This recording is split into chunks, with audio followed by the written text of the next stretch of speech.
We talked about two miraculous returns of the exiles. Remember where they went to Babylon for 70 years. 70 years was up. Cyrus decided to send them back to Jerusalem and give them provisions, give them all the stuff they took out of the temple, the Babylonians did, which is really kind of unheard of in general, that a pagan would want to give up all this wealth and servants and whatever. But the Lord works on hearts, and as we read in Ellen White, we're going to see things that they didn't expect this kind of thing. Daniel was praying, others were praying, hey, the 70 years are up, Lord, what are you going to do? Not likely the outcome they expected, but not only did the Lord allow this first group to return, but provided provisions for them. Yeah. And second time it happened too with Ezra. And then this morning we're going to study the third time that it really happened, and this time with Nehemiah. But it's just amazing how the Lord can work with people and have them do things in high levels that no one would have expected, except if you're a praying person. But I mean, you couldn't forecast some of these things that happen. And we should not be surprised if similar things happen as we get to near the end of time, because we're getting called out of Babylon just as they were getting called out of Babylon. There were people that heeded the call, and there were people who didn't. And the challenges that occurred, and we know the story of Esther fits into this whole series of events too. Some of them didn't heed the call, and then they had challenges they had to face. Lena.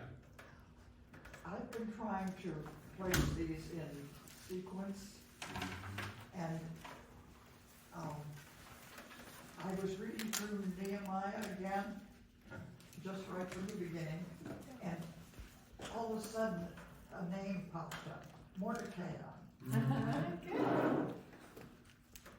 I finished Nehemiah, and of course I was thinking, well, is there more than one Mordecai? But then right at the beginning of Esther, it says that it was when Xerxes was king. But Xerxes came before Artaxerxes. Right. He was the one right before. Yeah. So the chances are that was Mordecai of Esther. Yes. Every reason to believe it was, since it's not a name we read anywhere else, and they didn't describe him differently, like Mordecai, the son of so-and-so, which might have been different than another. So I take it at face value that it's the same Mordecai, because there's no description otherwise. But it's very interesting in how these fall into place. Yeah, we talked about Ezra, sort of talks about what happened basically from Cyrus down to Artaxerxes. And then Esther fits in there just before what we're going to study, which is the third return. We're going to talk about Artaxerxes, which is the son of, if I recall correctly, Xerxes.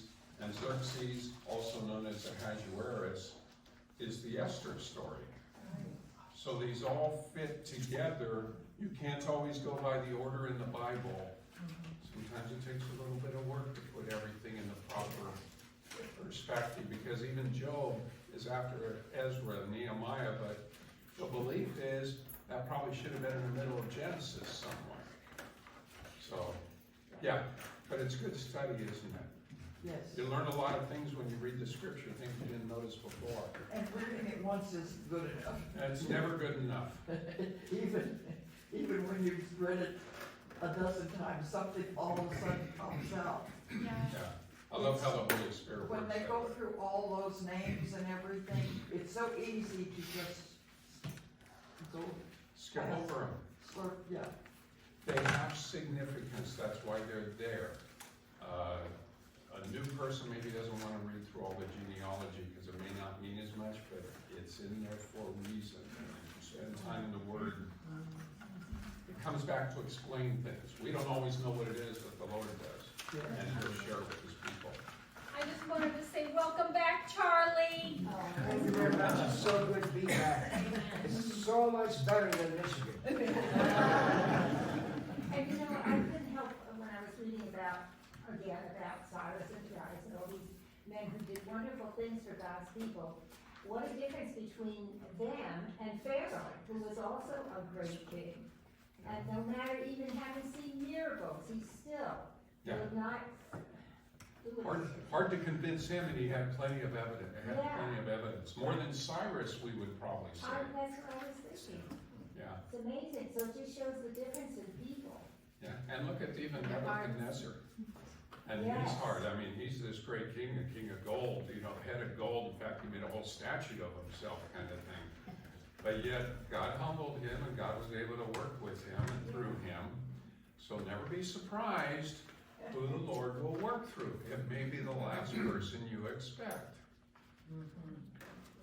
The other thing we're going to deal with, and the reason we spend time with Ezra and Nehemiah, not only for the reasons I stated earlier, but a couple of the great prophecies in Scripture have their origin in these three returns and in these decrees to restore and rebuild Jerusalem. So at the end, that's where we hope to get is, how did we come up with the starting date for the 70-week prophecy and the 2300-day prophecy? So we'll find out. We'll be touching upon that, and then we'll dig into it a little bit more and how it is that they picked. We've got three returns. Why was the one picked as opposed to one of the other two? We'll see what the Bible says about that. One term that came up last week, and you may have heard of it, the Nephilims. And I don't know if I'm pronouncing it right, but I have found, in fact, I was talking to Goodmother last Sabbath, that I keep calling the person Darius, and Goodman calls him Darius. So, same person, we're talking about the same person. I used to have people, the Waldensians or Waldensians, I don't know. And then we went there to the Waldensian village and they Yeah. called themselves something else. I'm like, Yeah, so at any rate, sometimes we may call them a little bit different, so we put it in writing and then you guys know what I'm talking about. And actually, I looked up how do you say this, and I got two different pronunciations, by Googling it. So I give up on what's right. I don't live there. Susan brought this up, and she's not here this week, but it was interesting. Yeah. Sometimes you can tell who a new Adventist is because they call them Adventists, Yeah. whereas we call ourselves Adventists. So, I figure it's what it's saying. But anyway, as far as who they are, I don't know. I couldn't find anything clearly in Scripture. I couldn't find Well, do you anything want to start with clearly. the art?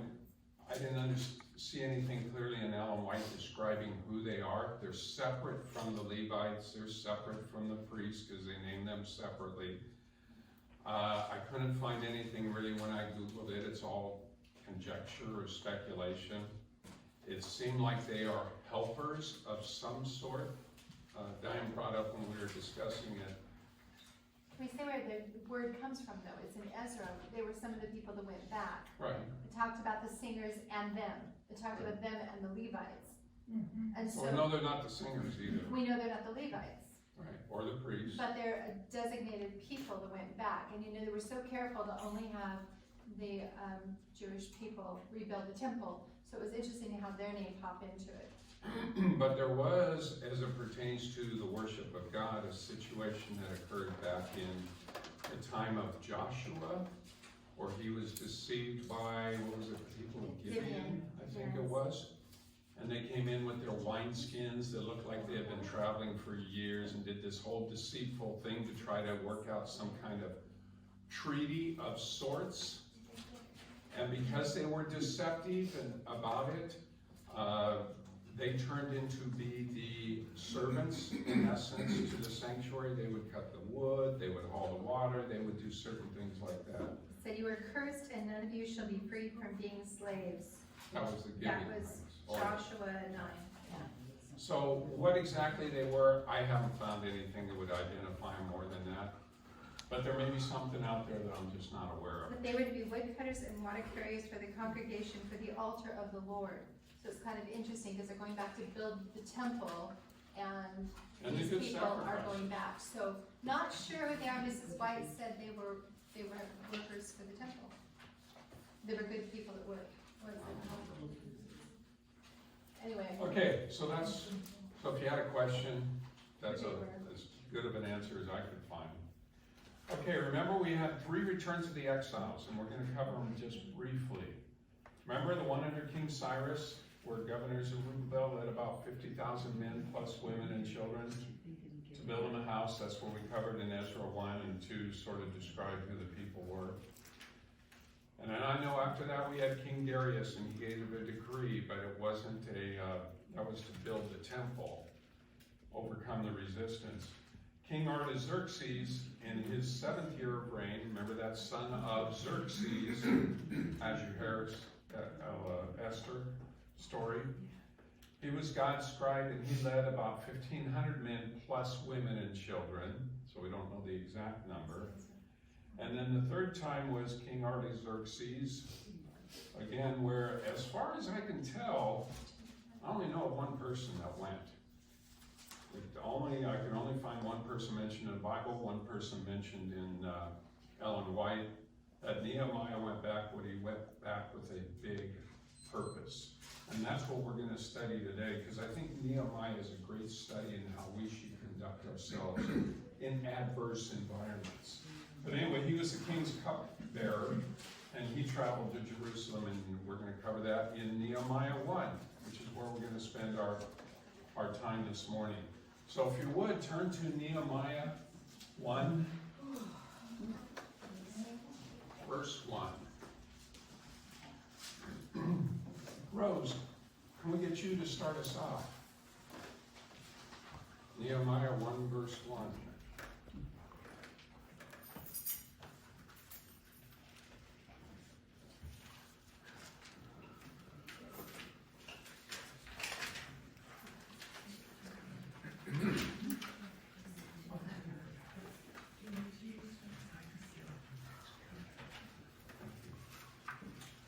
Nehemiah 1:1. Yes. The words of Nehemiah the son of Hakaliah.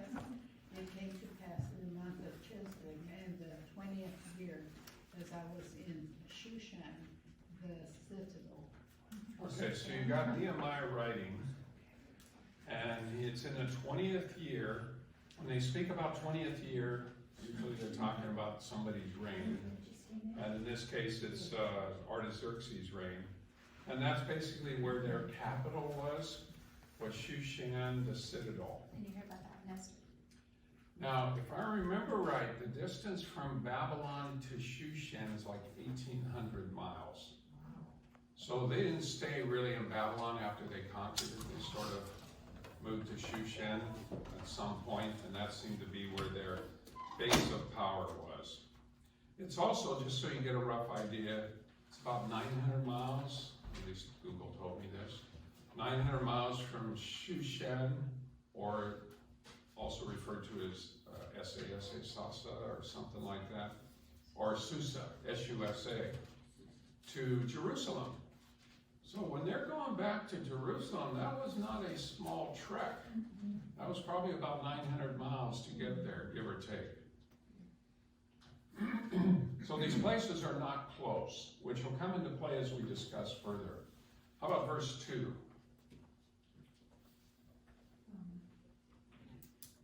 That Hanani, one of my brethren, came, he and certain men of Judah, and I asked them concerning the Jews that had escaped, which were left of the captivity, and concerning Jerusalem. Okay, I don't know why I stopped in between here. I should have probably done 3 too.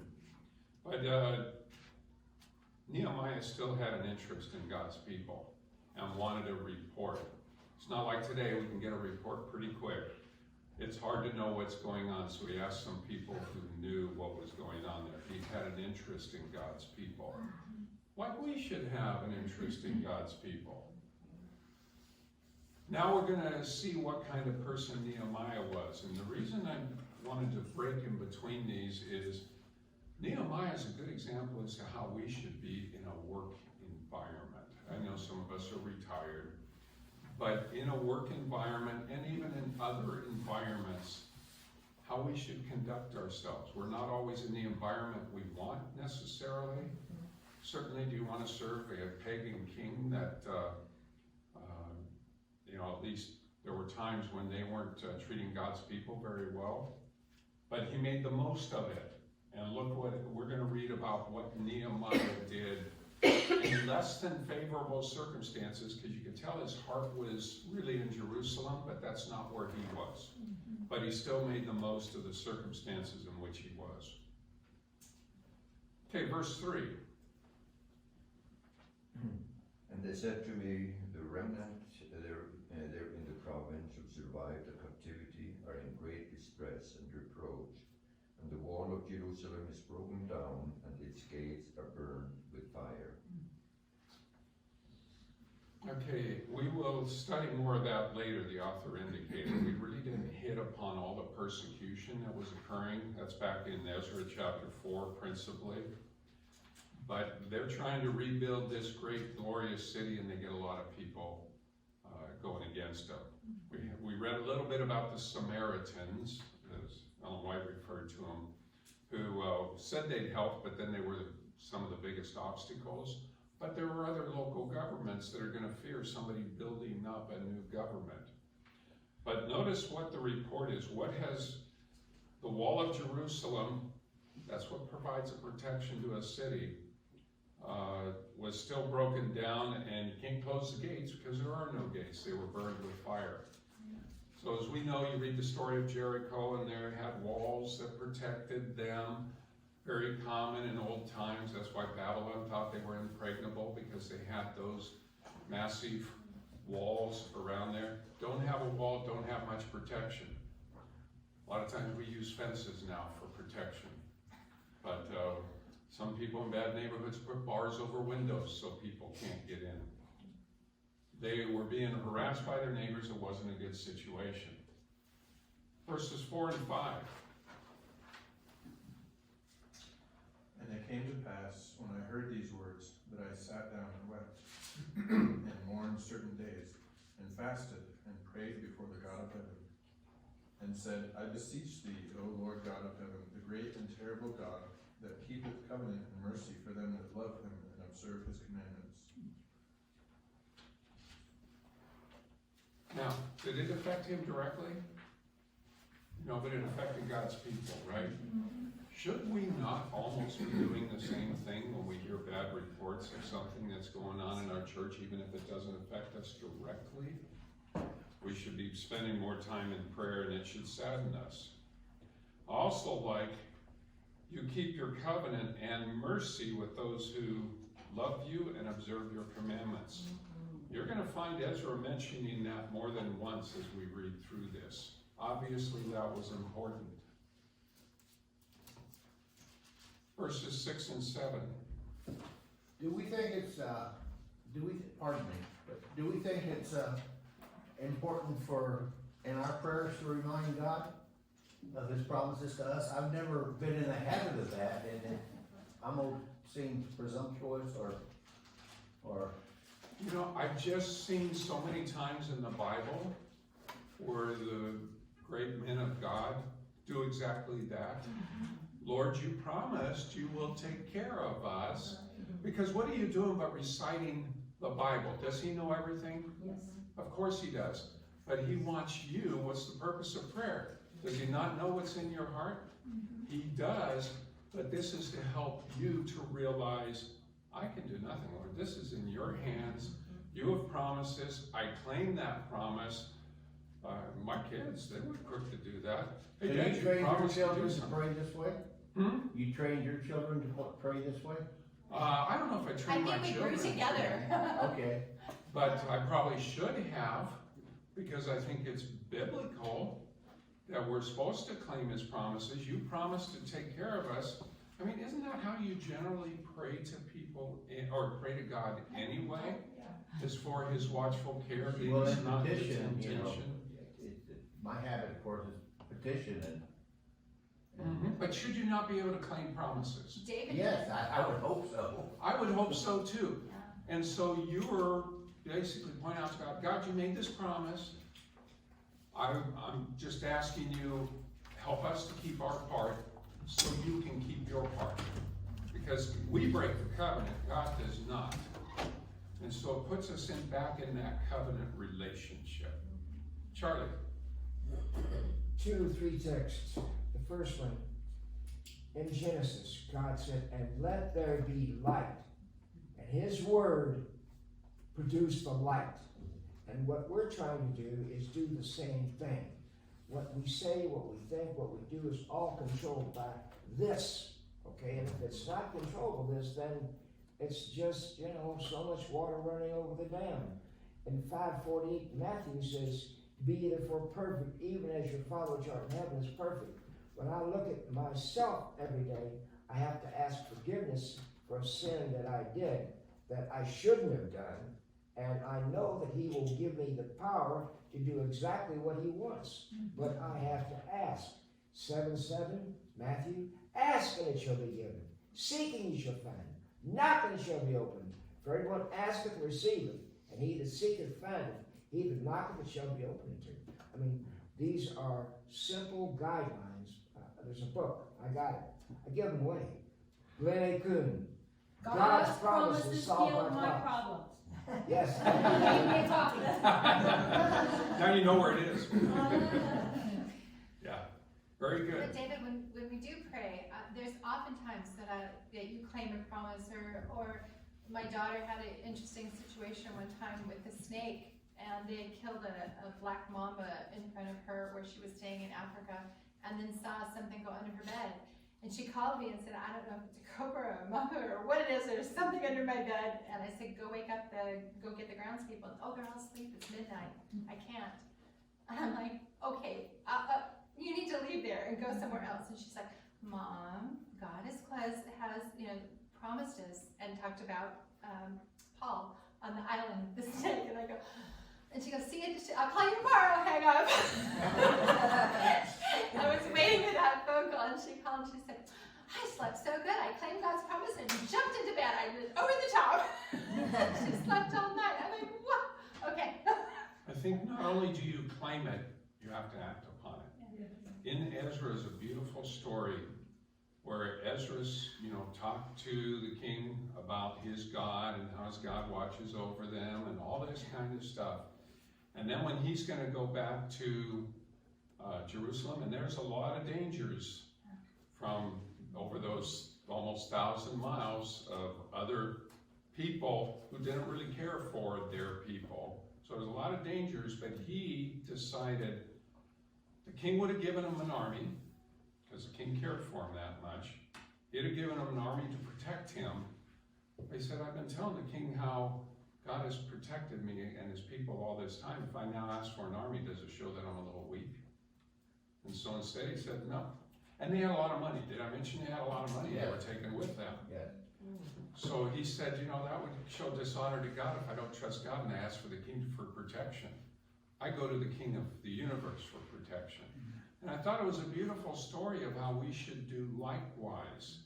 And I think that's what you're doing if you're not saying it. You are claiming God's promise to watch over you. We do it each and every day.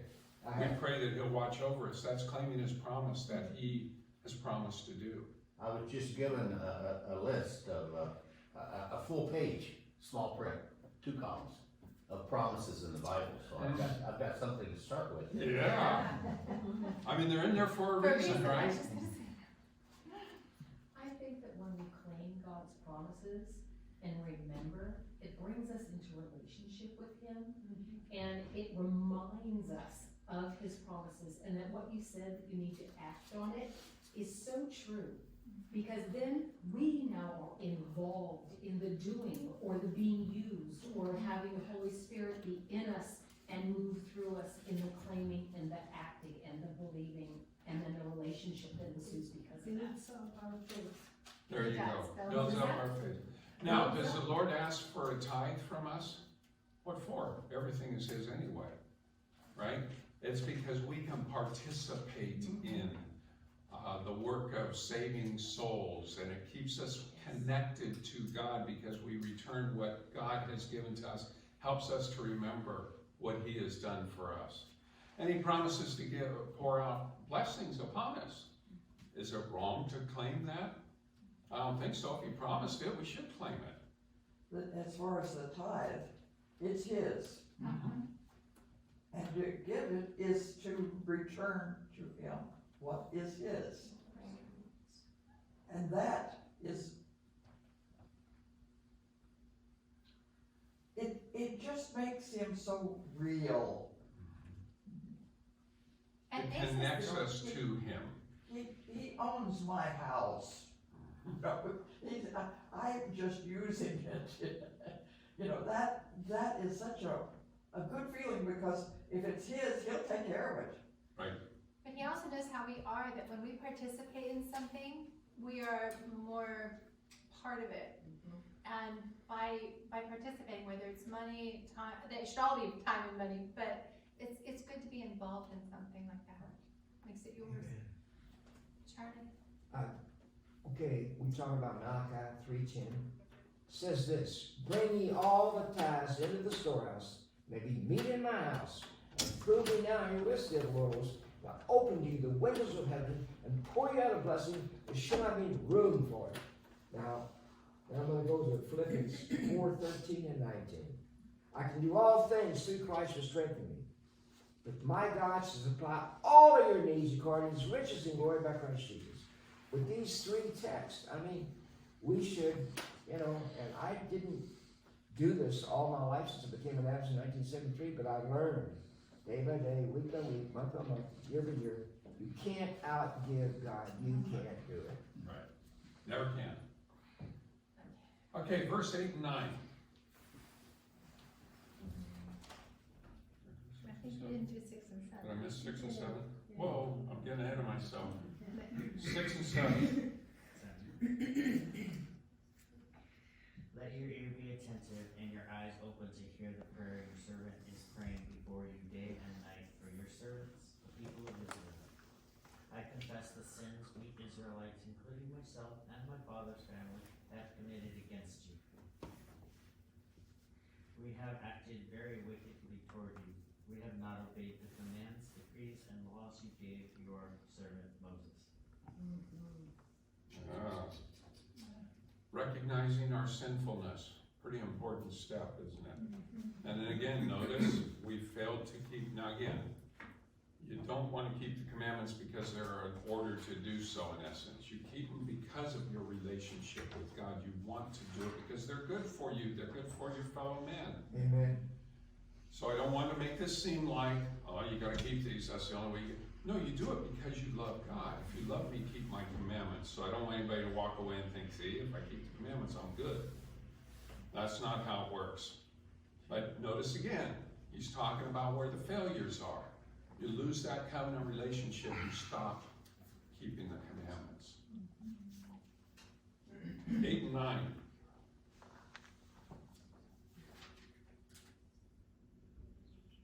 Remember the instructions you gave your servant Moses, saying, if you are unfaithful, I will scatter you among the nations. But if you return to me and obey my commandments, then even if your exiled people are at the farthest horizon, I will gather them from there and bring them to the place I have chosen as a dwelling for my name. David, right there, Isn't that beautiful? he is claiming the promise that God made to his people. You Amen. scattered them because we didn't. You also promised to bring them back together at the place you will call my name. So even Nehemiah here is claiming the promises that are in the Bible. And isn't that what was happening? Jerusalem was being rebuilt. People, not all of them, but a remnant came to rebuild Jerusalem and replace God in the position he wanted to be. I love it says, if you return to me and keep my commandments and do them. Yeah. It's not just That's good. hang up the commandments on the wall and say, there they are. Right. Yeah, you gotta actually do them. They need to be in your heart. Sure. 10 and 11. Now these are your servants and your people, whom you have redeemed by your great power and by your strong hand.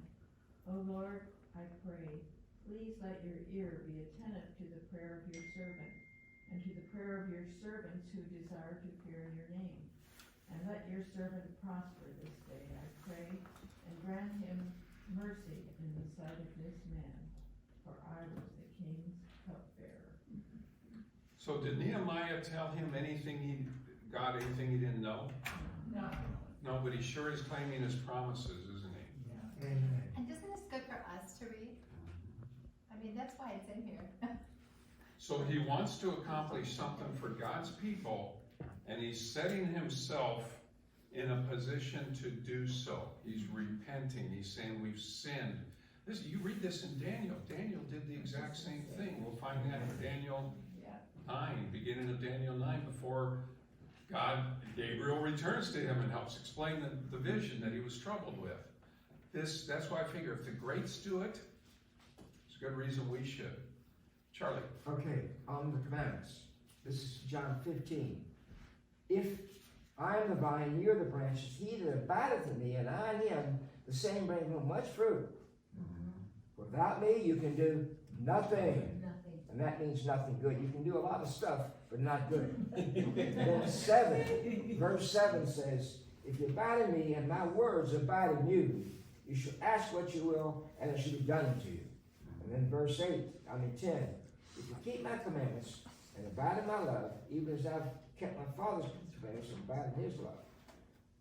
And then back to Philippians 4:13. I can do all things through Christ, which strengthens. We got to be sure that Jesus said to Nicodemus in 3:3 John, except you be born again, you shall not even see the kingdom of God. So we live by this. This is our life. This is what we do.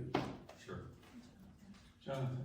Yeah, I was just thinking, all this repenting and emphasis on keeping the commandments and stuff, and at some point, the Jews turned and went to the opposite side of the road, and we get the Jews of Jesus' time where it's just so much.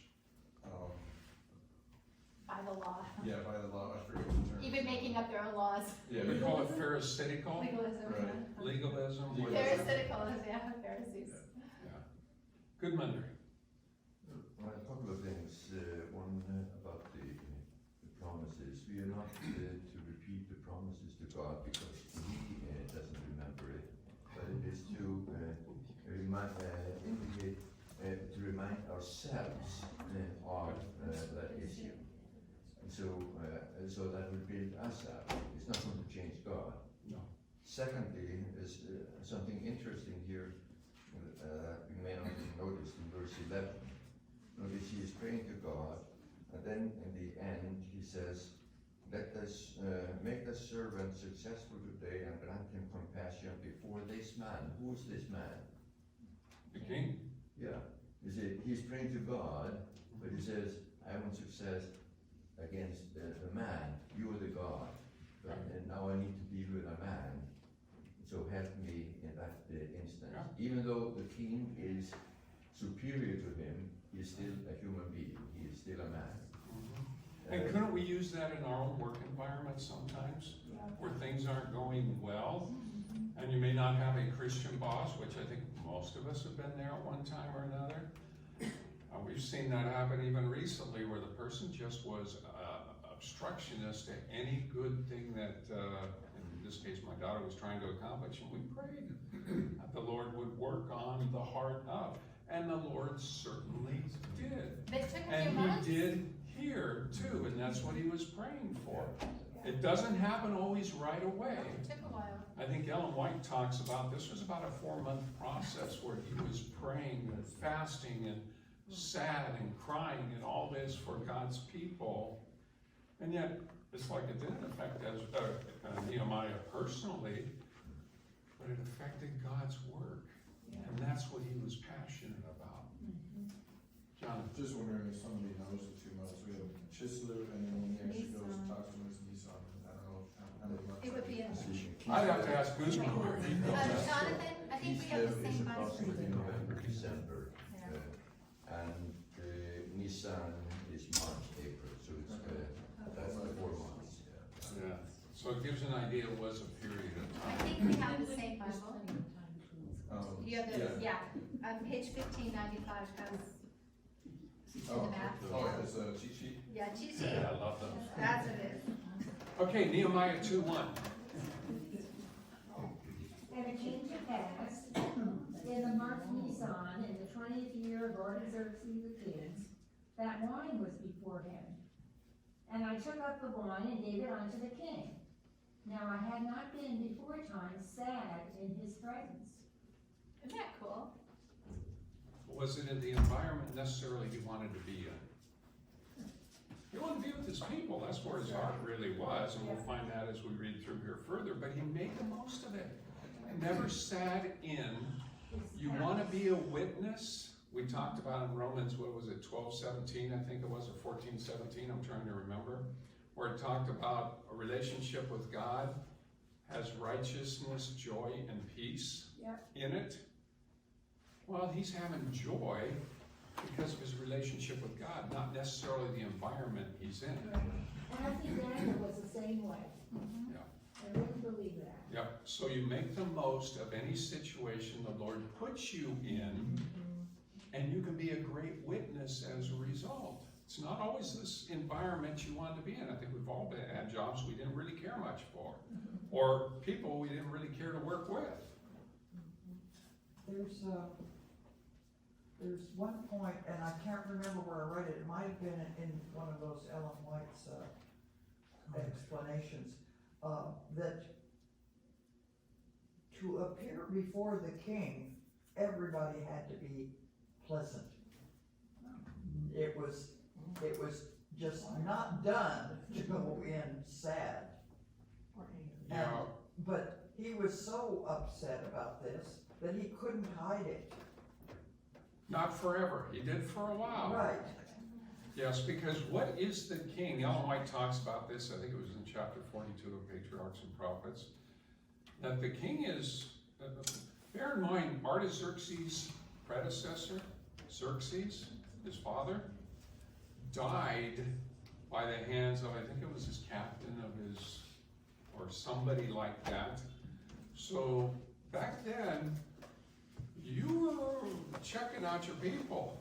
Yes. You know, you had food tasters probably, you had drink tasters, you had all these people who you're watching to see who maybe is turning on you, and if their personality changes, it's going to get your attention quite a bit. Remember Joseph and the two people in the prison with the cupbearer and the chef? The butler and the chef, in essence. Yeah.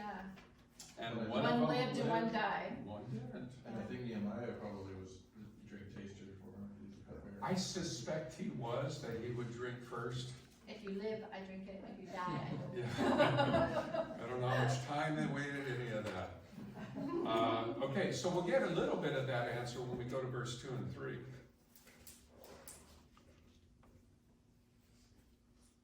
Who are we with? I don't know who we're Sorry, with. I think we're back there. Yeah, back over there. Conrad, do you want that one?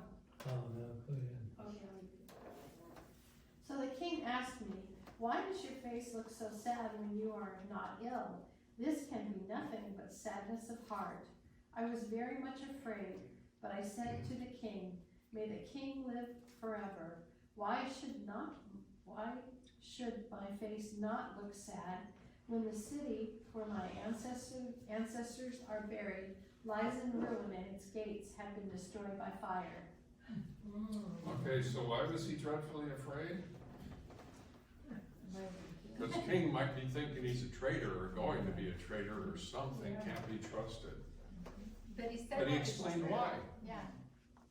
He explained why, which, that was sort of risky too. Where's your heart? Yeah, but it starts with "May the king live forever."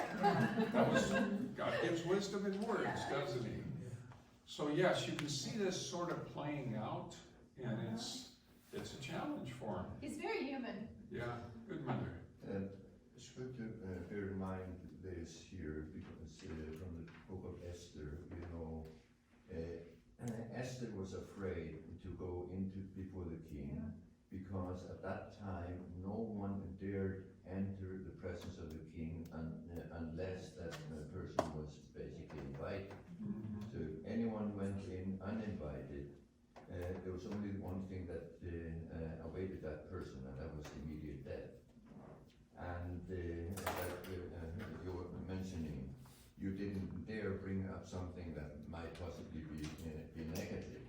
So this is why Nehemiah trusted individually he was afraid how the king would react to it, even though he had the access to the king, because he was very close to the king.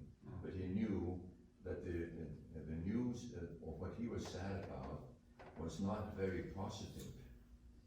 It was kind of a negative message. So how would God, how would Artaxerxes react to it? Yeah. And so bear in mind, even though Nehemiah was God's man, he was still a man. He was still a human being. So God does not always remove the fear that is in our heart, the human fear, but he may be able to work through it. And he did here. Yeah, that's why I say this is a great story. But you know, you said you'd never been sad in my presence before. Yeah, that's quite a while. Nehemiah, being a man of God, and Ellen White talks about this, he became a friend of the king and a trusted counselor of the king. Not that that doesn't flip sometimes, and those people that you trust, because those are the ones that can do you in, don't do you in, but his life was a life that God would have us all live where we are. And you build this friendship, you're positive, you do the king's bidding, you're not cutting corners and trying to get out of work. You're working as if you're serving the Lord. He established a good relationship with this king. Not that there still wasn't peril.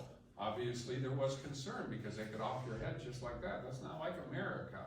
You get fired. There you get off with the head kind of thing. So, but this is how we should be with others too, is be this kind of influence, this friendship, and live godly, and it will be seen by kings and others.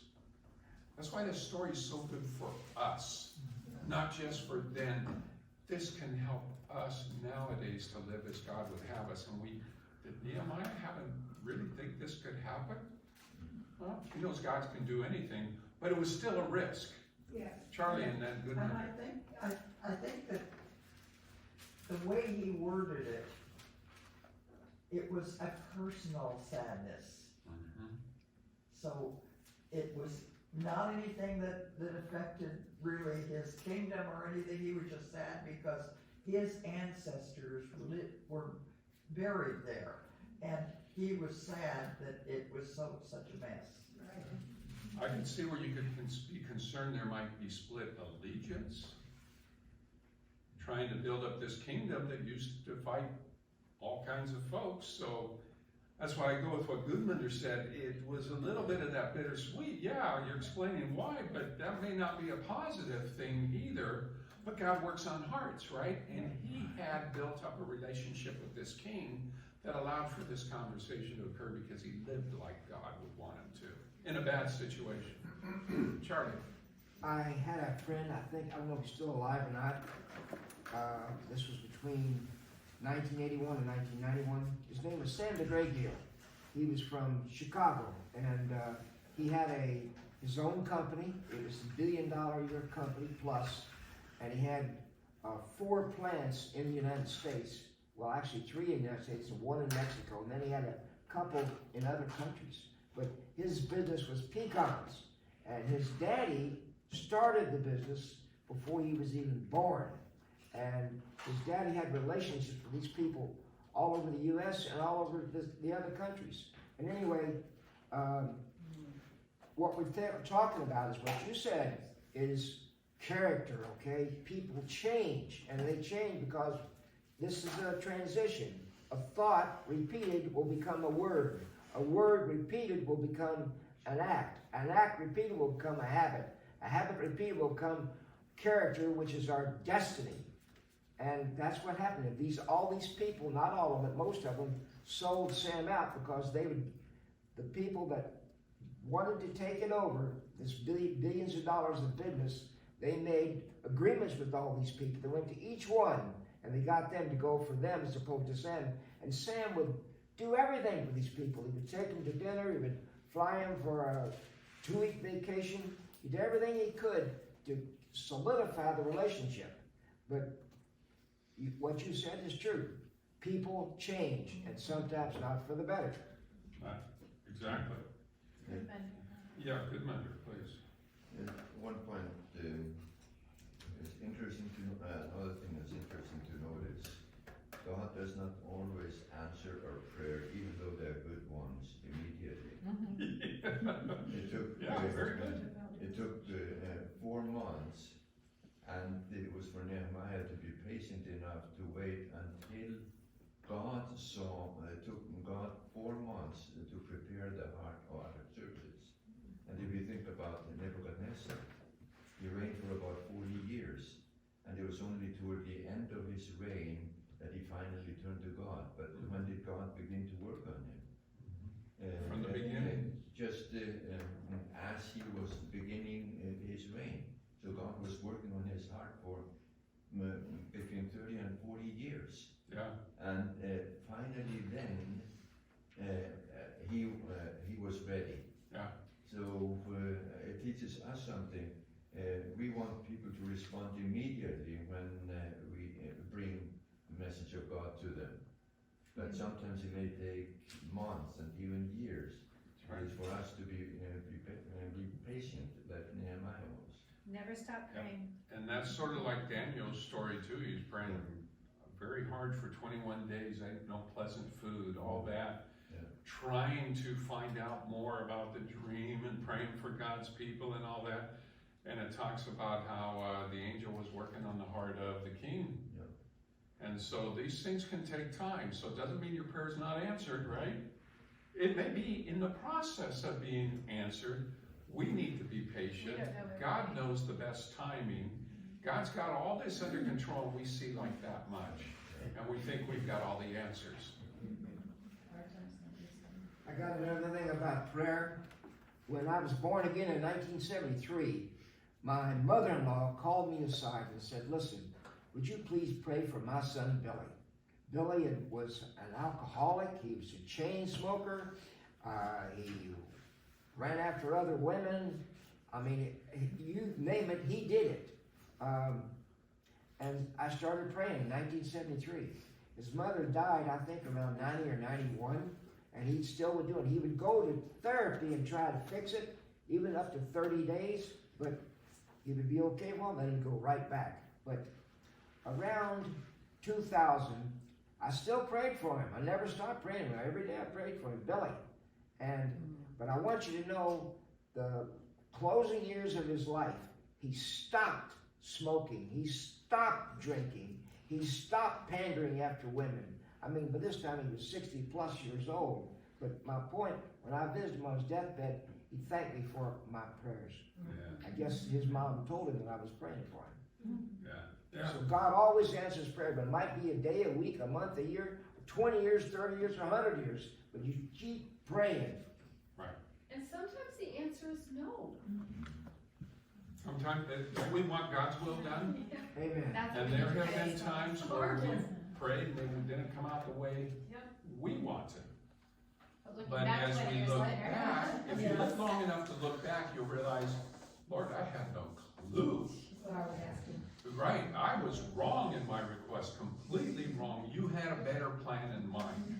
And that's why we say, thy will be done. Because if we want our will to be done, we're in trouble. Amen. Verse 4. This is like my favorite starting verse here. Careful, I'll let you read it. Who are we with? Are we with Rosie back there? Me. Then the king said to me, what do you request? So I prayed to the God of heaven.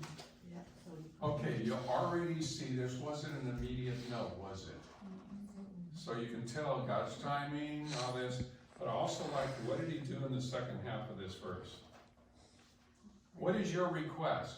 Okay, you gotta make a response, right? You can't, I'll come back in 15 minutes and let you know.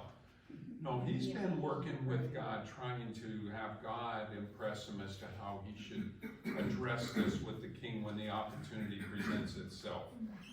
But he still puts up a quick prayer, which is what we can do as we go through life's challenges, and someone, neighbor comes over, knocks on your door. It's like you can throw up a quick prayer, Lord, help me to say the right thing, please. You know, and so, or help me to say the right thing, whatever it is, help me to help, whatever it is, to be the right witness. This isn't one of those things, yeah, let me kneel for a few minutes and then I'll get back to you.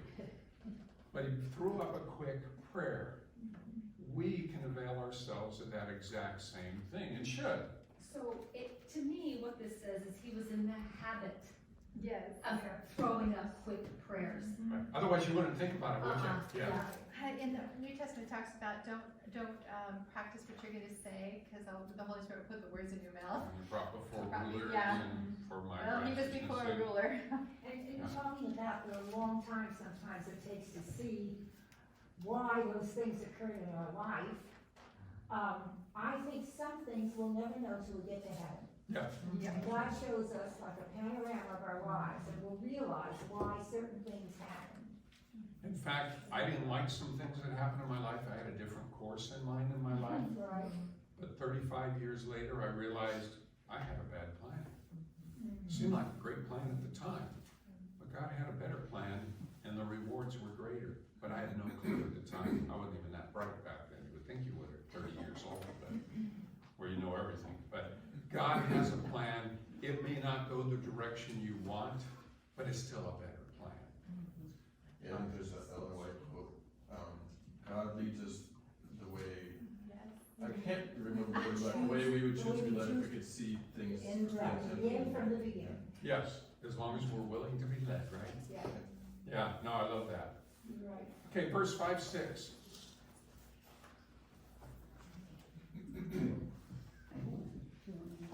And I said to the king, I'm going to pass. Okay.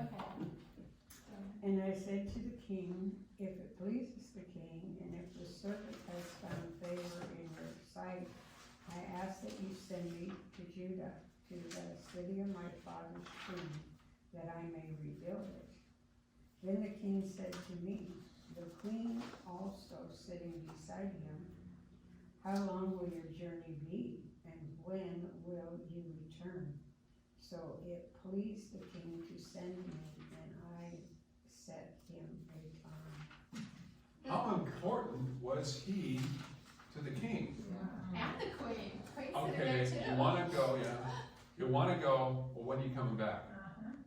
I mean, what a testament to how he lived a godly life in front of this king, because the king wants him back as soon as possible, almost.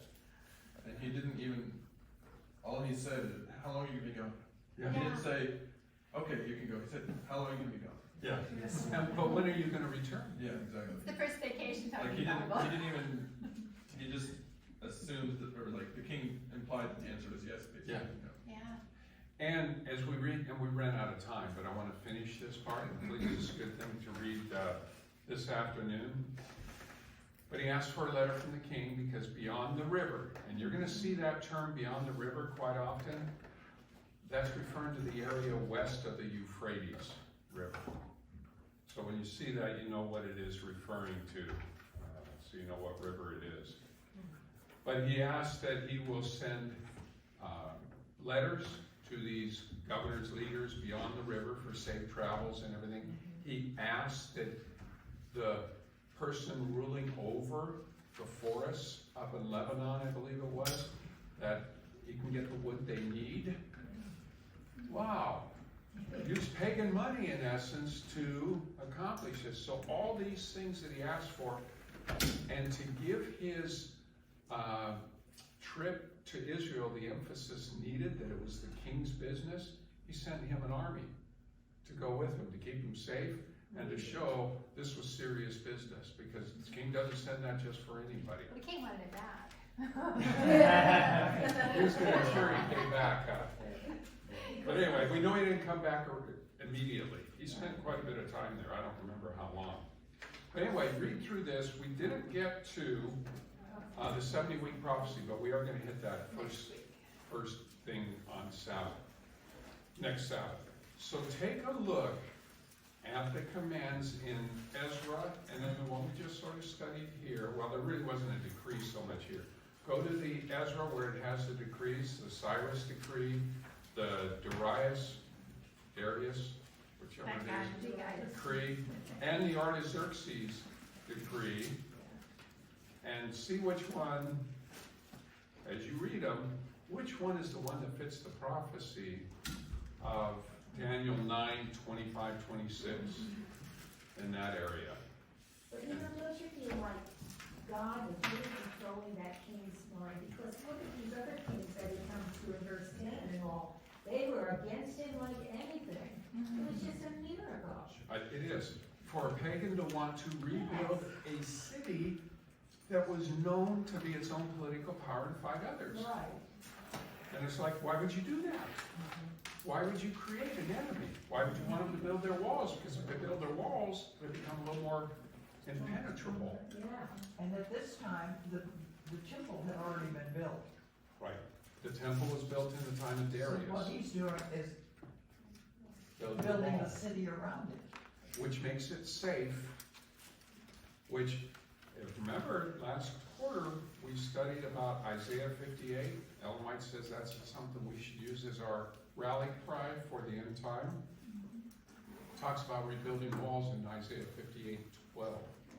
Read that in conjunction with what we study next week. And it will all come together. All right. Neeraj, did you have a comment? Yes, Miss, we see in the past that in Moses' time also that Pharaoh, he said that now nobody has failed in my ancestors level. Then if I let them go, then I'll be the weaker one. So nobody does that. Nobody does something which will in future create a problem and bring a bad name to the one who made that decision. So yeah, it was something from God's God. Yeah. leading, isn't it?